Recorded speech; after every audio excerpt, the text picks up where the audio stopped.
I'm Mark Bouris, and this is Straight Talk. Joe Hockey, welcome to Straight Talk, mate. Great to see you again, Mark. It's been a while. Too long. It is too long.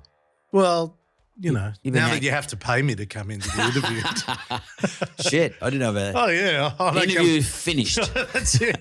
Because I can only afford him every 6 minutes. Like That's right. Charging lawyers' hours. Mate, Yeah. So last time we spoke was like, I just realised it's 2015, I think. Yeah. Which you just resigned as treasurer. Yep. We'd just been through the Turnbull blah, blah, blah drama. And you took on the ambassador role in the United States. Whatever happened to cheeky blokes like yourself? We've gone from blokes who have character and personality, from my point of view. I mean, I'm an old school dude, where I enjoy your company, but at the same time, I get nothing from you other than what you think is appropriate to give in terms of your role as treasurer. And I just want to cite one example. I remember I went and saw you, and it must have been like 2013 and 14, I went and saw you. It was about, in my view at the time, the bad behaviour of the banks and some other issues that are occurring at the time. And I remember you said to me, Mark, we're a non-interventionist government. We don't want to be regulating everybody all the time. And you basically sat me on my ass and sent me packing. I mean, I had a proposition, I had something I wanted to prosecute with you, but you just closed me down straight away. And Politely. No, It was very polite, but it was direct and straight to the point. Yeah. But at the same time, you can be Joe, the bloke smoking a cigar. Joe, the bloke loves his footy. Joe's got a great family. Joe, if I bumped into you down at Bondi, you'd say hello. Yeah. Today, politicians have nowhere near the character, nowhere near the personality, too scared to be themselves. Yeah. I found it much easier, Mark, to be authentic than to be fake. I mean, some people didn't like that. Some people wanted me to be something that I wasn't. I couldn't do it. I just found it much easier being authentic. And, some of the people listening to this may not believe this, but it's the absolute truth. During the dark moments when I reflected on lost opportunities and, also 20 years in elected office, I sort of thought to myself, I never once lied to the people I was representing. They might have said, you've changed your mind. They might have said, you didn't tell us about something, which is not really true. I was actually got myself in trouble for being too honest. But the fact was, I never, ever lied. And that sort of lifted me a bit, lifted my spirits, because I felt that I didn't do what was popular. I did what was right. And other people might have a different view, but they're entitled to that. Today, I think social media has killed political dialogue. I think now the voice of the critic is much louder than the voice of the advocate. Drowns out, the negative drowns out the positive. And that's hurt political discourse. But, everyone shouts and everyone has to take a corner. I saw that writ large in the US. I mean, I was there for the whole Trump versus Hillary, Trump versus Biden, Trump versus the world. And I saw how easy it was to pillory someone on both sides rather than to have a substantive debate. From my point of view, I find it equally distasteful, whether it's Albanese or Morrison, when they get a brickbat put to their head every time they say something. Sure. And like the fervour and the anger that sort of sits out there, the poison that's sort of sitting out there today is killing me. Like, do you think we're ever going to come back to that? No. We're cooked. We're cooked. If you try and take personality or the critics out of politics, there's nothing left. So you're going to have that. You just got to find a way to deal with it.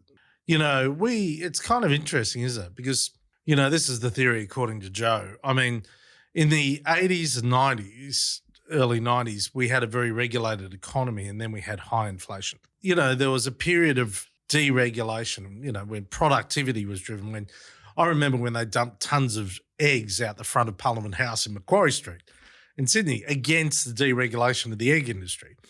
But all the pollies agreed we had to do things that opened up the economy to create competition, because either the internet was going to change, our economy, or we were going to try and hang on to the old days of a very regulated economy.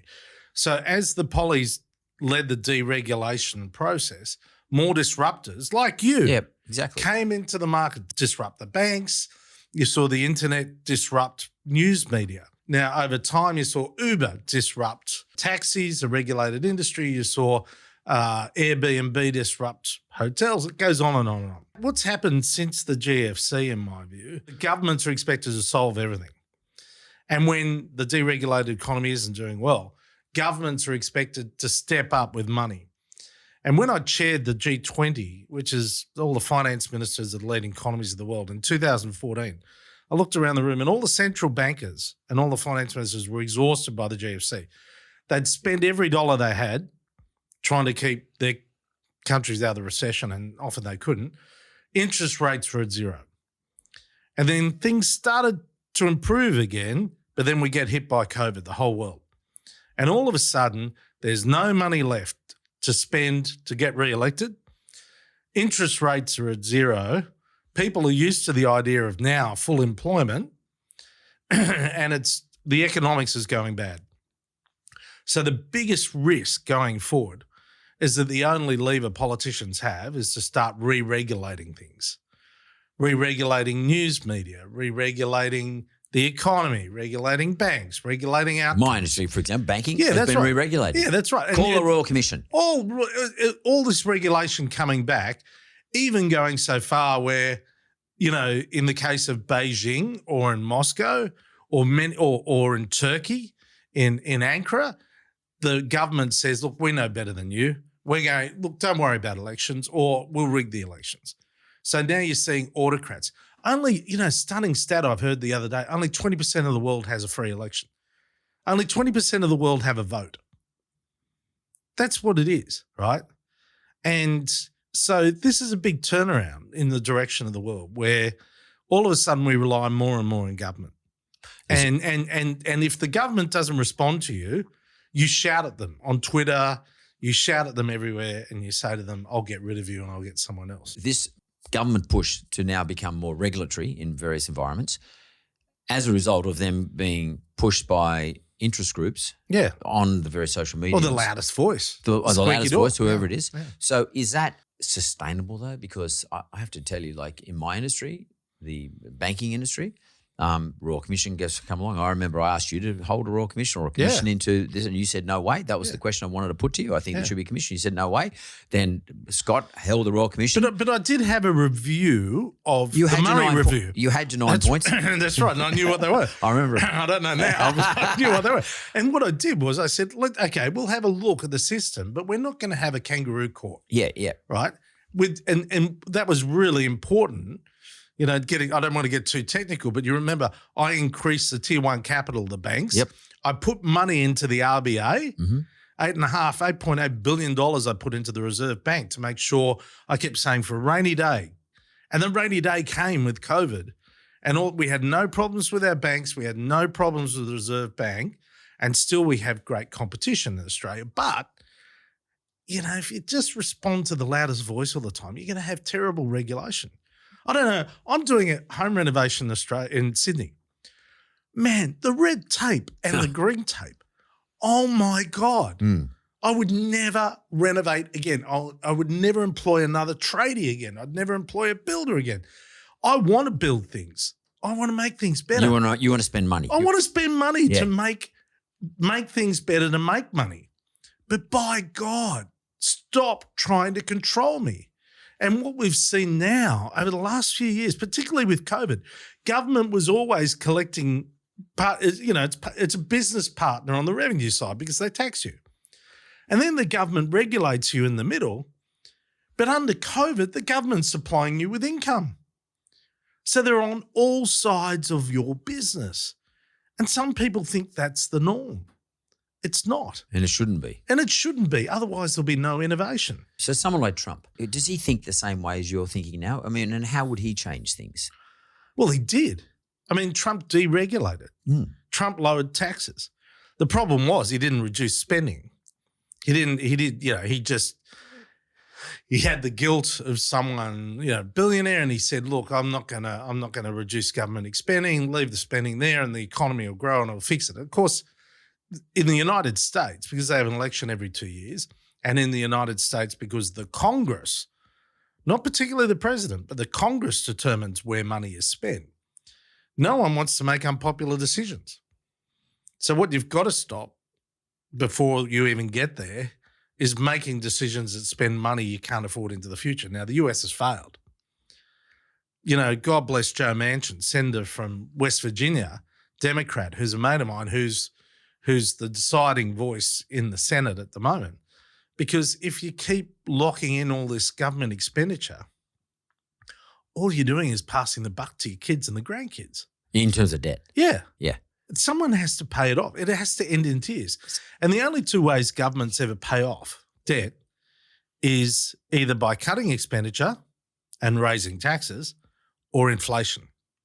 So don't think for a second that any government in the world thinks a bit of inflation is a bad thing. Because when they inflate, of course, their debt is locked in at 1 or 2% or 0%, right? So they get higher income taxes with a bit of inflation because you've got higher wages, higher income taxes, and because income tax is the biggest revenue source of the federal government, they start to pay down their debt. So you see the deficit in Australia coming down. Governments reduce expenditure a little bit, but the biggest part of it is more tax. And that's because wages are coming in. Because great, you got low unemployment, higher wages coming in, lower tax, more taxes. And revenues of business should be higher too, because per item they're selling at a higher price. They should be selling at a higher price, which means the revenues of the business are high, which means hopefully they're in a position to have a greater profit, which means they pay more tax too. Well, that's right. And as you know, the banks' higher interest rates make more on their... Everybody makes more. Well, okay, everyone we makes all more. do. Well, okay. But I mean, but there's a point where people can't afford it. So you do need wages to go up. You do need wages to respond. Yeah. And the fundamental question in my mind is, you know, do we need more government or less government? Because I've never seen government as an innovator. Yeah. At the end of the day, people like you or the people watching this program are the innovators. You know, innovation doesn't come out of Parliament House. Innovation comes out of the community. And it could be a small business person out of their garage in you know, Mulder Street, Orange, who comes up with a great idea that can change not only, you know, the community, but change the world. That can happen these days. And by the way, that is a saving grace for the United States. Yeah. I mean, no matter what you say about the United States, even if you think China is going to be a bigger economy, and it probably will, the bottom line is the US innovates like no other nation on earth. And it comes out of out of the core being of that nation. And why? Because it has freedom. Freedom empowers people. Freedom comes at a cost, but freedom empowers people to innovate because they feel as though if they have a go, they get the reward. You live between Washington and Australia these days. You know, Washington obviously was your base when you were the ambassador for a number of years. We've got this book here. It's called Diplomatic, which is hardly Joe. That's right. He was a diplomat as an ambassador, but hardly diplomatic, the dude. But I actually quite like Joe Hockey Diplomatic. I don't know. That sort of seems like a nonsense to me, but sorry to say, mate. But, that's why it's a good read. But there's lots of good stories in here. Yeah. And we'll talk about some of the stories in a second. Yeah. But as a resident of the United States, you just said something about the United States people, the country, the culture there. It's very creative. What is it culturally that makes USA continue to keep coming up with all the greatest innovations in the world? They still do. Outside of China, outside of Russia, outside of everywhere. The glue that holds big countries together is the hope that one day you could be the leader of the country, you could be the president, the prime minister, you could be the richest person in the country. Hope is the most valuable glue that holds a big society, a tough society together. The US is tough, Russia's tough, China's tough. I mean, if people don't feel that either they or their children can have a better quality of life, then you're going to have a lot of trouble. You're going to have a lot of trouble in the community. What happens in the US, you know, it was born out of a civil war. It was born out of a revolutionary war, I should say, right? It was born out of a revolutionary war where everyone in the community was asked to take a gun. I mean, actually, you know, in researching the book, there was a percentage of the community that didn't want the US to become independent. They were on the side of the Brits, but they fought and they had their guns and they had their militias and they fought and they got their country. And then they, just like Russia and China after a Revolutionary War, the United States then had a horrific civil war. And the US lost more of its own citizens in the US Civil War than it lost in every other war combined. World War I, World War II, Korea, Vietnam, etc. It lost more of its own citizens fighting against each other. And it genuinely was brother against brother, sister against sister. It was terrible. Tore the nation apart. And they had the same population as us. Now, today, about 26 million. They lost 500,000 people, right, in that war. The scars are still deep, not just on race, but on the fact that you have to fight for your family. As, the Revolutionary War said you had to fight for yourself. The Civil War said you have to fight for yourself. America has a big gun culture because Americans don't trust Americans.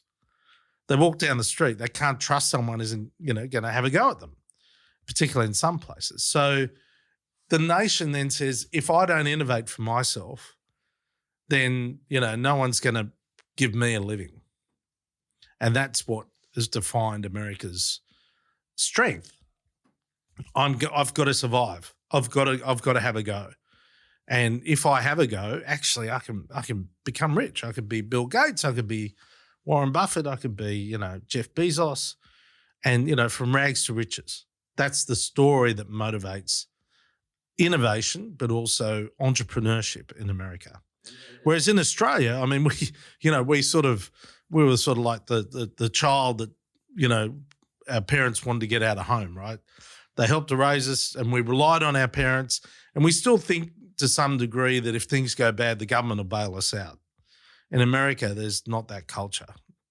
It's the antithesis of American culture to think the government is going to bail you out. It's funny you should say that about Australians, because I think you're right. I mean, Australians do expect the governments to bail them out. Yeah. And we have more of a socialist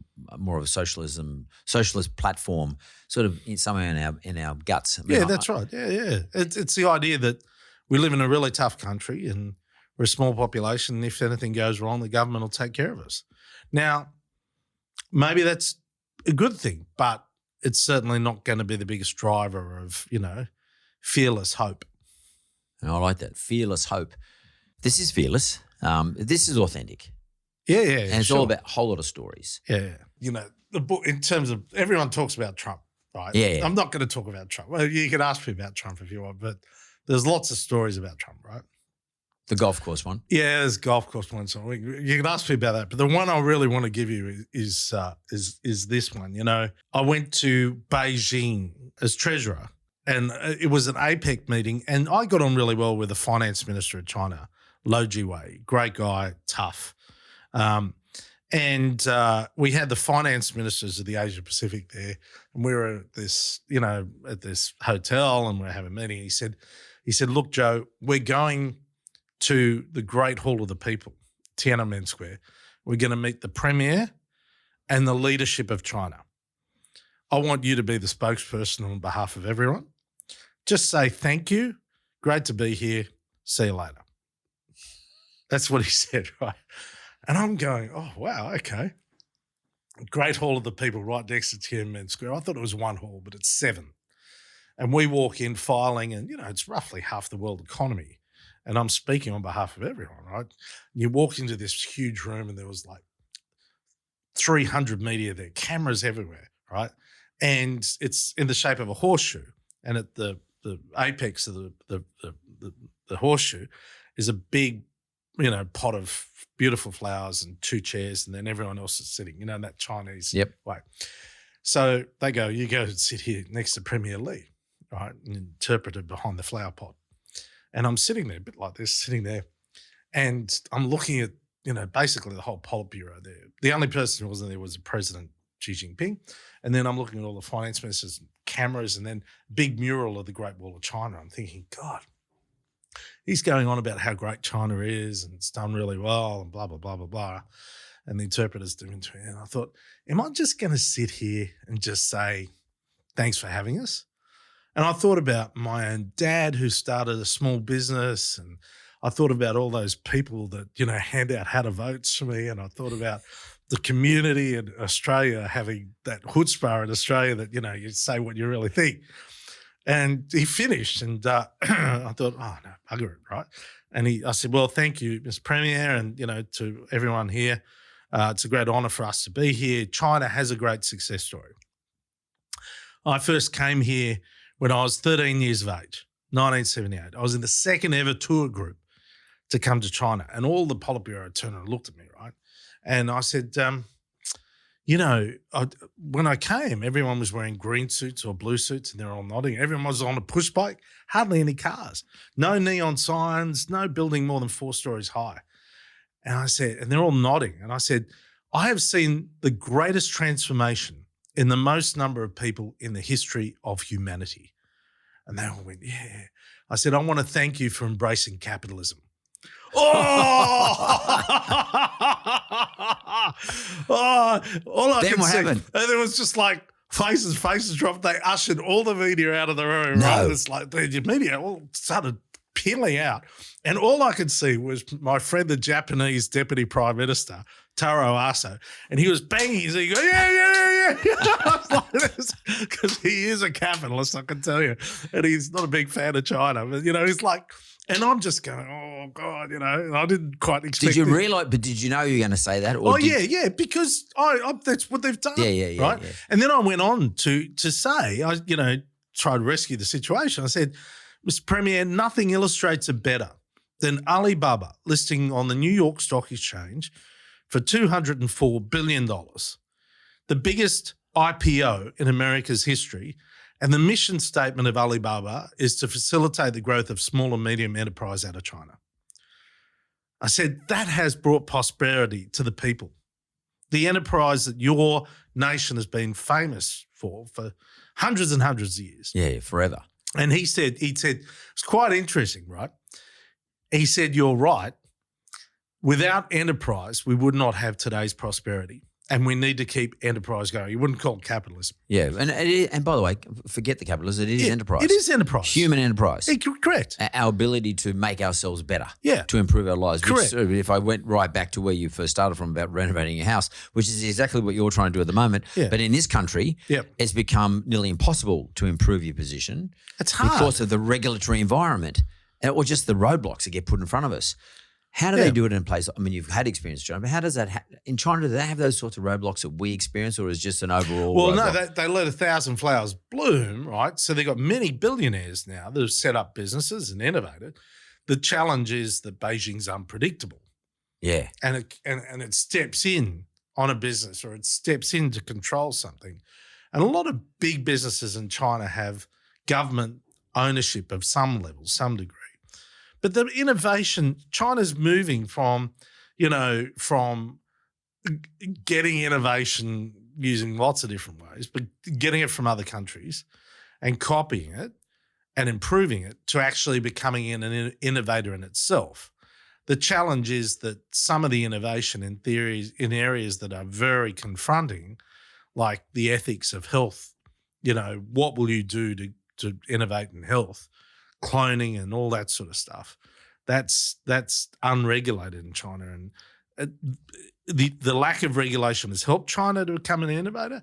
But now, there has to be some standards that apply to China as they do to other countries. Do you think we played it right with China in terms of because politically? we've got to stand up to any bullying tactics from any nation. I mean, that's what you expect of Australia. And that's why we cheer so loudly for Ukraine, don't we? Yeah. I mean, that's, they're standing up to the bully. And I think in this world, if we don't stand up to the bully, or we don't stand with those people who are being bullied, then we're lesser citizens. So it's just hugely important that, and in my book, I talk about the moments behind the scenes where I do stand up to Donald Trump. A lot of people never had the guts to do it. I didn't want to do it publicly because then it becomes a public brawl. He wins. He's the president of the United States. I mean, he's got the biggest, bully pulpit in the world. But privately, I stood up to him on a number of occasions on behalf of my country, as you should. It's just how you do it. Maybe that's the diplomatic in the term of the book. But, frankly, you can't be bullied by anyone. When Trump rang Turnbull, you were there then? Yeah, I was ambassador. Yeah. You're the ambassador. You're in the United States. Yeah. When Trump rang Turnbull, Yeah. what went down? Like, Malcolm Turnbull rang me before and he said, what do you think? Is there anything I need to cover with Trump? We talked about that. And then, we thought it was going to be a convivial, happy call later in the day in DC. And Trump ripped into him because Malcolm said, we expect you to keep a deal on refugees. You're going to take some people off Madison. And, the fact was that was the antithesis of Trump's election platform. He wanted to put up a wall and close the borders and da-da-da. And Trump ripped into him. Literally? Yeah, ripped into Malcolm Turnbull. Now, in the United States, they're much more organised than we are. So when the president makes a phone call with another world leader, there's probably 20 or 30 or 40 people listening on the line, right? Whereas in Australia, it was just Malcolm on his phone, right? I don't even know it was anyone else. And he was taking handwritten notes. In the United States, they got transcribers listening every word of the president, right?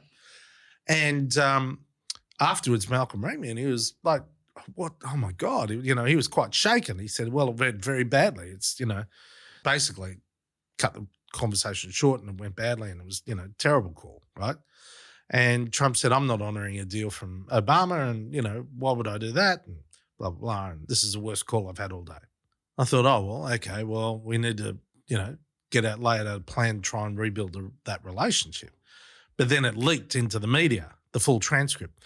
Now, if you can't trust that a conversation with another world leader is confidential, that's terrible on many, many, many levels and unprecedented, truly. What happened was the conversation between Turnbull and Trump and the conversation between the president of Mexico and Trump were both leaked to the Washington Post and the transcript of them. And at first the Americans said, it's you. You guys did it. I went, what are you talking about? Firstly, I didn't have a transcript. Yeah. Right? No one on our side did because Malcolm had his personal notes.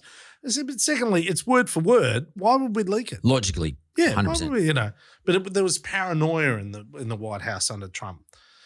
Certainly in the early days, but probably all the way through. Did Trump sort of stir that up? Is that naturally or unnaturally? It was a hostile act of someone to release a transcript designed to embarrass Trump. Right. But what happened was soon after there was a poll released. I think it was the New York Times. That was a survey of Americans and their attitudes to other countries. And amongst Democrat voters, the nation they saw as their closest ally, number 4 was Australia. Number 1 was Britain. Number 4 was Australia. I think number 2 was Canada and something like that. Amongst Republican voters, we were number 1. Republican voters saw us as their closest ally. That rattled Donald Trump. And when the transcript came out the next morning, John McCain rang me. I still remember quite vividly the call. I was in the car. And he said, Ambassador, they're all very formal in America, God bless them. He said, Ambassador, I'm so embarrassed about this. This is just, I was in Vietnam. Australians were by my side. How could our president talk to your prime minister like this? I want to do something about it. I'm going to tell everyone, that I've rung the ambassador to apologise on behalf of the United States. I said, oh, please, Senator, don't do that because that'll just be like petrol on the fire. And he said, Joe, I'm doing it. I'm about to write the press release. I'm about to say that you've been with us side by side since World War II, from World War II. I said, well, actually, if you're going to put in a press release, can I help you write it? It goes back 100 years to World War I. Goes beyond. Okay, I'll give it to you. You got to do it. He did it. And, I got that day 60 or 70 phone calls from senators and congressmen and women apologising. From both sides? From both sides, saying we're embarrassed. This is terrible. I want you to know. And then they'd put out the press release afterwards saying we've spoken to the Australian ambassador. We've written to the Australian ambassador. So, the lesson in politics is never let a crisis go. So I've identified 2 Republicans and 2 Democrats in the Senate and the House, and I approached them straight afterwards and said, will you help to set up a Friends of Australia group in the Congress? And they said yes, bipartisan, and it's, I think, the second largest group of MPs, of congressmen and senators are in this Friends of Australia caucus. And they've been they've covered our back every step of the way since. So here you are in America. You're building these relationships. You're smart enough to see opportunities. All of a sudden, you've got all these unbelievable contacts and network. So you've set up Bondi Partners. Yeah. Effectively, it's sort of like a lobby business, a contractor for this type of stuff. No. It's an advisor. Yeah. So what I saw was a gap. The biggest country investor in the Australia is the United States by far. And our second biggest trading partner, China's the biggest.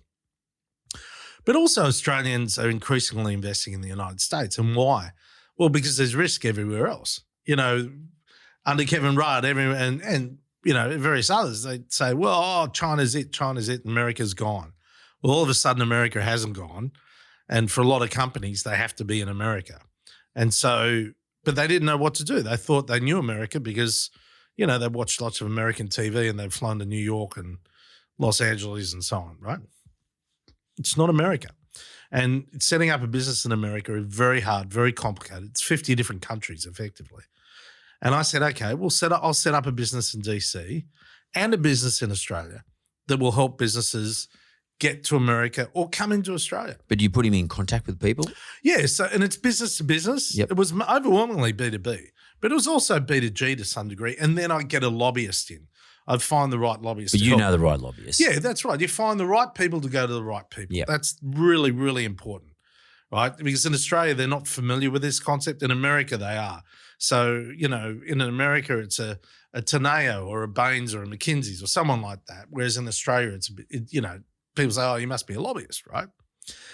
So we started that. And then, one of my first clients was this little business at the time out of Brisbane called Illume. And they rang me up and I remember the card table. And this is the hard thing, Mark. If you've been treasurer, you've been ambassador, everyone's polite and you've got lofty position, everyone knows you. The biggest risk in my life is starting Bondi Partners. I sat there at a card table in the basement. COVID had hit for 3 months. No one was out of the house. Nothing was happening. And I asked my former chief of staff from the embassy, an American guy from Florida. I said, let's start this business together, right? And we sat there. And, the biggest event of like the first 3 months was a real journey to go out and buy a secondhand printer for our little office. Because you couldn't get out? Well, you couldn't get out. There was no shops open. Everything was dead. And I'm going, my God, right? And, I had engagements from Rio and Macquarie, a couple of others, and VGI, right? So I had them personally, but how am I going to get this business going? And it was, I was mindful of advice Kerry Stokes and given me. He said, when you start a business, he said, burn the bridges behind you. You can't fight. And I'm going, there are no bridges. They're gone, right? So how am I going to do this, And it was pretty scary. And then, the phone rang, a company out of Brisbane called Illume, and they said, look, would you help us in the United States? We can't fly anywhere, but we've got this great flu test. And all you do is you attach it to your cell phone. It goes up to the cloud and in 15 minutes comes back down and gives you a 95% accurate, diagnosis. Of flu. And I said, can you do COVID? They said, it could take us a few months, but we've been trying to get into the FDA for 4 years in the United States and we got nowhere. So we thought maybe you could help because we can't even get on a plane to get over there and this is our whole business. And I said, give me a COVID test. Get a COVID test. Get it in a box. Send me some boxes. I'll see what I can do. And so they got a COVID test together, came over, they got the COVID test in. We said, we worked with their lobbies. We had a lobbyist, so we worked with them, provided direction. They got emergency approval from the FDA to get their tests into America on COVID. And then they got a $30 million grant from the NIH, right? But even better, I saw that aircraft carrier limping into Guam where the commander had said, I've got COVID on the – you remember that? That graphic scene, right? I said, the US can't send a ship to sea if they've got the risk of COVID. There must be an opportunity with Department of Defense. So I went back to the Department of Defense, found out that they were going to tender for testing kits, We worked with the Loom. They got $230 million US. And on the basis they build a factory in Maryland, we helped them find the place for the factory. Importantly, the governor of Maryland was a friend of mine. He just officially opened the factory, which is going to employ up to 1,600 people. And that little Brisbane company is all US. The Australian government didn't want to know about them. Unbelievably.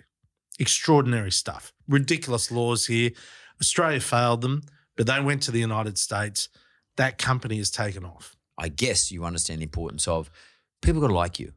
I mean, you got to be authentic. Not everyone likes me. No, well, that's true. But so I lost my job. well, but Abbott liked you. Yeah, well, he did. Yeah. But he lost his job. Yeah, that's right. But do you understand? Because I think it's important for people to hear from someone like you that really fundamental point of being authentic, being honest. And in America, you can play the Aussie card a little bit, but being likable, because people won't ever allow you to go into a tender if you're too late if they think you're a prick. You know, yeah, of course. You know what I mean? And Australians, they don't realise how naturally likeable we are. Correct. Globally, especially in the US. But also they like you to be a straight talker. Well, I was going to say, what is it that's likeable? Well, I think, I haven't spent that amount of time on self-reflection, but Mick Mulvaney spoke at my farewell, and he said, the reason why Joe worked as an ambassador, why he had such influence in DC, was because he was Joe. He just did what he does. And, I think when you're in positions of high office, or when you're rich or whatever, I don't know about the latter one, but everyone wants something. Everyone wants a piece of you. And the way to get somewhere is to engage with them. If you like them, that's it. But sometimes forging the most powerful relationships is based not on asking, but giving. And Kim Beazley, to his great credit, my predecessor as ambassador, he said, he never saw anything but more impressive the first time Tony Abbott went to see Barack Obama. Because Barack Obama in the White House was briefed that Abbott is anti-climate change, that he's very right-wing, there's blah, blah, blah, blah, blah. So Barack Obama thought, oh, God, this is going to be a hostile engagement. It's not going to go well. Kim Beazley walks in with Tony Abbott. Tony Abbott sits there, opening words to Barack Obama. Mr. President, everyone comes into this office and asks you for something. I just say to you, what can we do for you? What can we do that will make the relationship better? But also, importantly, what can we do to make your job easier? And Kim Beazley said, President Obama was just completely discombobulated. He was completely stunned, didn't know how to react. And afterwards was glowing in his references to Tony Abbott. He said he's never had anyone walk into the Oval Office and said, how can I help you? Everyone comes in and asks for something. And I think that's a really important quality. Especially if you're successful or if you're well known, just say, how can I help? That's very interesting. And I think both you and Abbott, do you go to the same school? Or the Jesuit education. Yeah, both Jesuits. Yeah. So he was at Riverview. And I went to Allos. You went to Allos, okay. So it teaches you to give. That's it's about generosity of soul. But that's what they said. It's the concept of service. I mean, Tony's more of a missionary than I am. Totally. I mean, he's like, Well, Riverview boys usually are. But he's more of a mission. He's got to have a mission. He's got to have sacrifice. Yeah. That's why, he was a, genuine firefighter, bush firefighter. And he would genuinely, if there was a conflict tomorrow, he'd be the first to put up his hand and go out to the front. Yeah. Right. I haven't seen any headstone that has a dollar sign saying I'm worth this much on it. Yeah. And a lot of headstones actually don't say I was president of the United States or I was prime minister or I was treasurer, or they don't say that, or I was CEO of whatever business. You know what? They don't. They say he was a good man or she was a good woman or what a great mother or what a great father or, that's what it says. That's the lasting legacy. I asked one of my friends, Mick Mulvaney, the chief of staff of Trump, he just went to Uluru. And I said, where are you staying? And he said, the Mass Hotel. I said, there's a 5-star hotel called Sales there, right? And I said, no, it's longitude 131 or 121 or something, right? Yeah. And I said, it's a very fancy 5-star hotel. I said, go and look for the plaque. It's got my name on it because I opened it after it went down on fire. He said, okay, we're going there for dinner. I said, great, go and find the plaque. He sent me a photo. He said, I found the plaque. The plaque there was nothing on it. It was blank. The plaque's still there, but it had all worn off and there was nothing there. Which, by the way, that's what happens. And I thought to myself, there you are. Yeah. Right? No one, like, you can have plaques, you can have plaudits, you can have books, you can have all the things in the world. But at the end of the day, it comes back to the substance of the human being that people will remember. Yeah, and it's fun. It's funny. I went to a Catholic school, and that's sort of like how I was brought up too. The same deal. Not be saying only Catholics do it. I mean, all religions do it. Yeah, but it's very Australian too. I think that's sort of a fundamental part of our characteristic, and I think it's quite an endearing thing. And I think if you can appeal to the people you're dealing with, whether it's the chief of staff of Trump or Donald Trump himself or just somebody down the road who fixes your shoes up. Yeah. You should never forget that because it is extraordinarily powerful, whether you work for someone, whether you want to go into business or you are in business, or whether you're a politician as well. Joe, I want to just move along a little bit on Bondi Partners a little bit. So Bondi Partners, you just mentioned what you do for people who are in Australia, or what Australians might want to do in the United States. What about people from the United States who want to come and do business here? What I found is I've got to hedge the business. So consulting is good, but it's not going to, be really huge. So that opens the door. But you're asking people for money, asking clients and asking them, right? The second part of the business is transactions. So, it's reported that we're acting for Blackstone in the acquisition of Crown.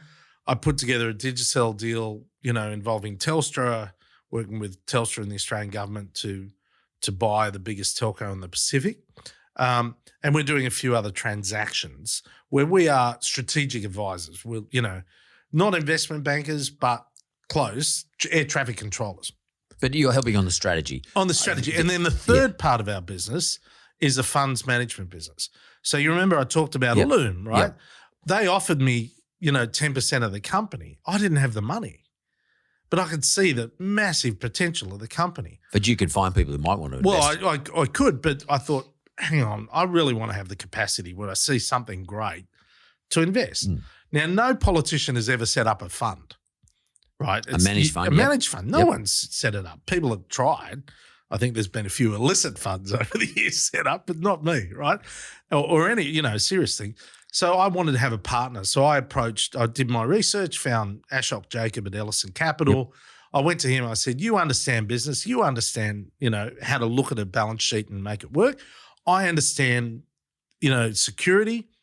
There's no one in national security. In terms of national security, that's investment. Yep. I mean, there's family businesses. There's a couple of listed companies, but in short, all the big funds in Australia everyone's nervous about ESG and all this sort of stuff. But how are we're going to have to build things that are going to protect our kids. And the next battle is going to be technology. Overwhelmingly, the big fights are going to be technology. So I said, I really want us to set up a fund focused on defense, intelligence, cyber, and space. Space is unbelievable, Mark. Most exciting area of human endeavor is space. And I'm going, I'm seeing all these great innovative companies, but they starve for capital. And then we on the investment side, I said, let's not start with funds. And Ashok agreed. I said, let's just get high net worth individuals because they become advocates of this.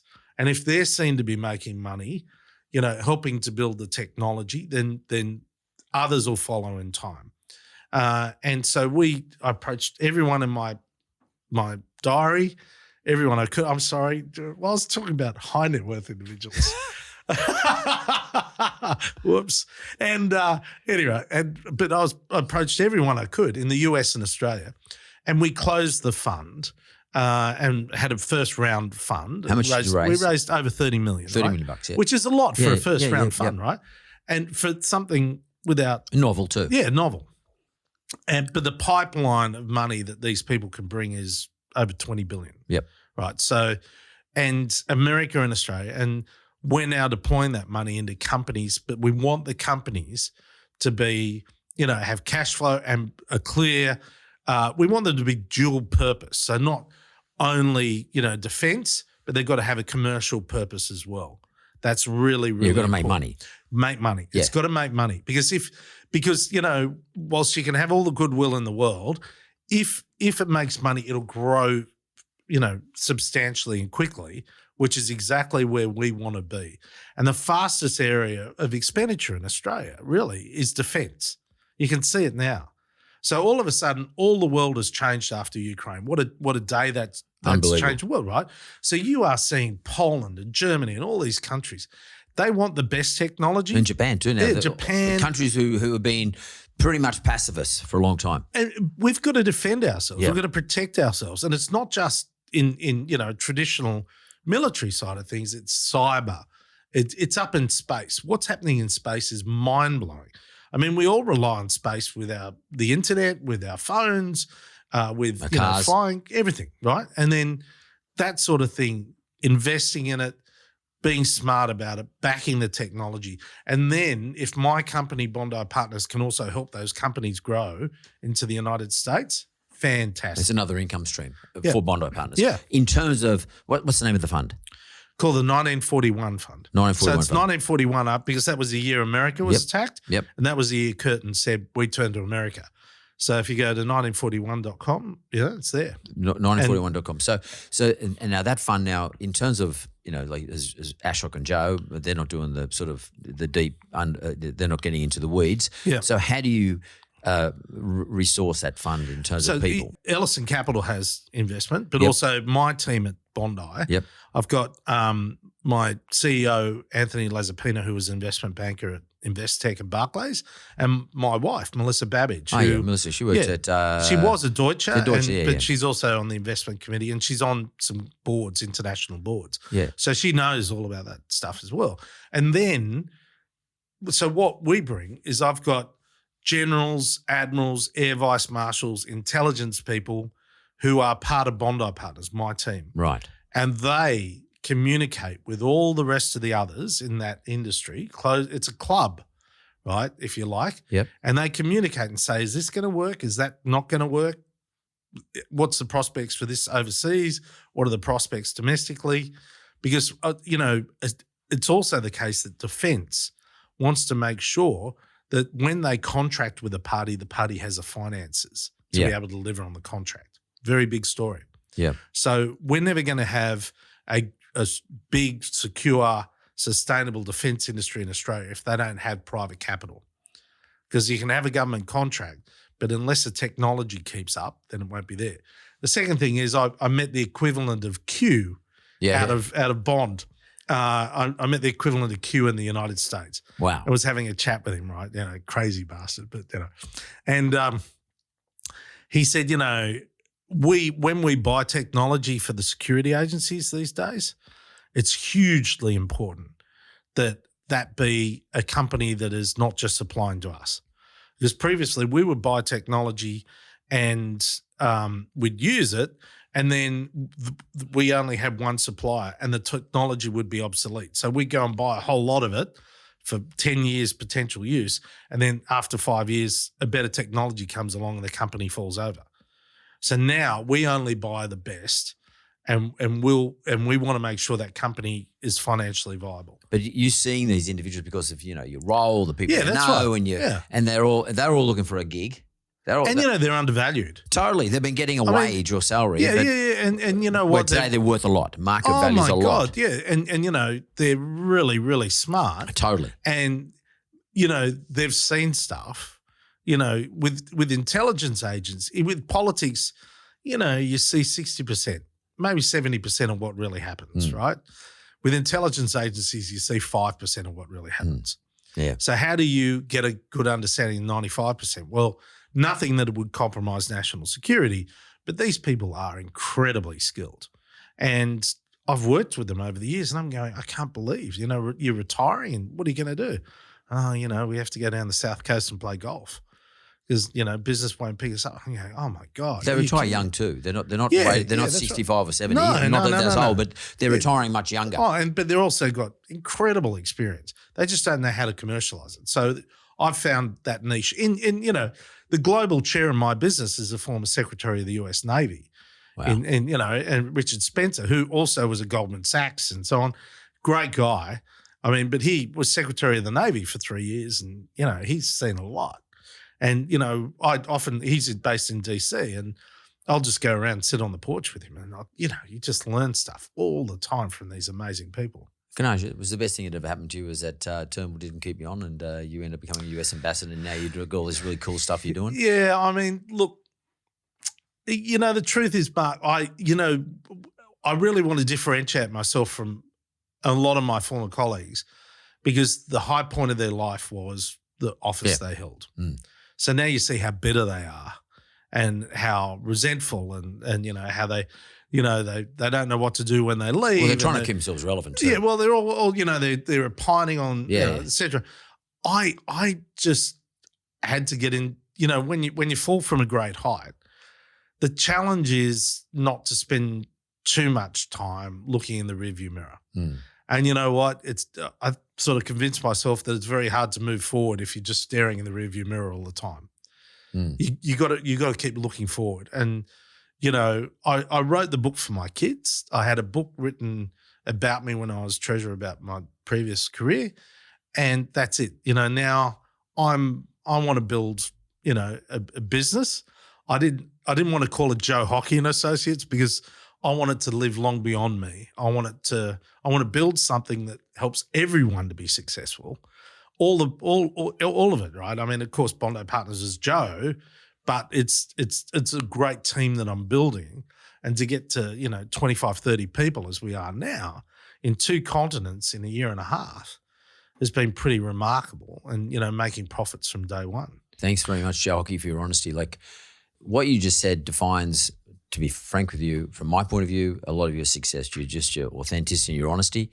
Thanks, Joe. Well, mate, thank you to you too. I mean, I don't know if anyone ever says it, but I've watched you for many years and dealt with you, and you're a great success story, Mark. And the fact that you keep at it, it's fantastic. You inspire many, many people.